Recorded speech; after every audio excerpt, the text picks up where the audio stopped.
In the roaring 1920s, America was a land of opportunity, a place where anyone could rise to wealth and fame. Among the many dreamers was an Italian immigrant named Charles Ponzi. But Ponzi's story wasn't one of hard work or innovation. It was a tale of deception, ambition, and a financial scam so infamous that it still bears his name today. This is the story of the Ponzi scheme. Charles Ponzi arrived in the United States with little more than hope in his pocket. Like many immigrants, he struggled to make ends meet. But Ponzi was not just any dreamer. He was a man of grand ideas. In 1920, he claimed to have discovered a revolutionary investment opportunity, international reply coupons, or IRCs. These coupons were used for sending prepaid postage across countries.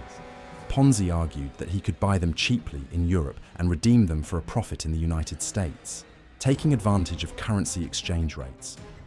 It seemed like a brilliant arbitrage scheme, and Ponzi promised his investors a 50% return on their money in just 45 days, or double their investment in 90 days. The promise of quick, extraordinary returns spread like wildfire. Soon, crowds gathered outside Ponzi's Boston office, eager to hand over their savings. People sold their belongings and took out loans to invest. Ponzi's charisma and confidence convinced them all that this was the opportunity of a lifetime. But behind the scenes, there were no profits from IRCs. Ponzi wasn't buying coupons at all. Instead, he was using the money from new investors to pay off earlier ones, creating the illusion of success. As word spread, more investors lined up, and Ponzi's empire grew. At its peak, he was raking in over $250,000 a day, the equivalent of millions today. Ponzi's rapid rise drew the attention of journalists and financial experts. Questions began to surface. How could he consistently deliver such high returns? And where were all the IRCs he claimed to be buying? The Boston Post published a series of investigations, revealing that the math simply didn't add up. To make his scheme work, Ponzi would have needed to buy and sell more IRCs than actually existed. Despite these warnings, many investors clung to their faith in Ponzi. After all, he had delivered returns to earlier investors. Surely he could do it again, they thought. In August 1920, everything fell apart. Authorities raided Ponzi's offices, and his accounts were exposed. Of the millions he had taken in, only a fraction remained. The rest had been spent on luxurious homes, cars, and gifts for himself and his closest associates. Investors panicked, demanding their money back, but there was nothing left.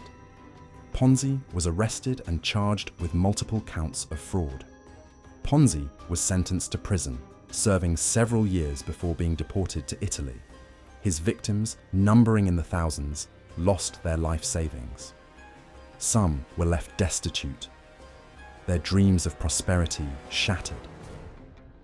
Charles Ponzi died in poverty in 1949, but his legacy lived on.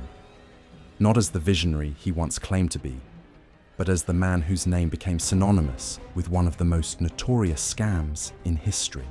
Today, Ponzi schemes remain a global problem, from Bernie Madoff's record-breaking fraud to smaller-scale cons that continue to deceive unsuspecting victims.